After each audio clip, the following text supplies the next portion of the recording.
Buise frí héalaigh agus neamh ullmhéanach a bhí sa bhuisead an nuirí dar le Shinn Féin. A go dé mar gheall ar an bhuisead malartach atá fáistithe acu do fiche cuaig. An féidir le lucht na Gaeilge agus na Gaeltachte a bheith dochas a faoi. An freagra gcuid na déadú.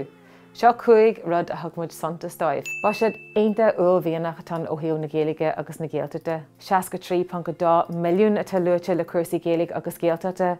Bagnach dúbailt an bhéid a gealú a nuirí ina mhuisead. Tá an méide tá gealta ag Shinn Féin níos mó ná an 57 milliún a lear conú na Gaeilge san aigneacht réalmhuisead a chuir siad faoi bhráid an réaltais.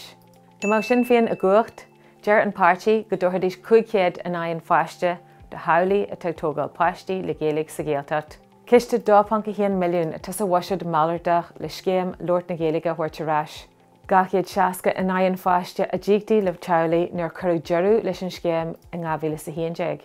Den chéidir tá lína bhuisead ar lei luaite don oideachas lean Gaeilge sa bhuisead ag Shinn Féin, rud nach bhuachas an aon bhuisead roimhe seo. 90 milliún atá curtha ar fáil ag Shinn Féin don oideachas lean Gaeilge agus Gaeltachte ó na luamhléanta go dtí an tríú level. Tá go leor bart an mhuisead Shinn Féin le taú leis an Gaeilge a chur an chin ar bhain náisiúnta. Chuirdigh 1.4 milliún ar fáil le leor Gaeilge saornáisce a bhranú ar ahan fáist de scoile. Bheadh rangan an Gaeilge saornáisce ar fáil do dhaoine fásta agus bhainadís anad Gaeilge in ngach chundé sa tír a deirsead. Le ceithre bliana nuas tháinig ardú 103 fan chéad ar bhuisead TG4.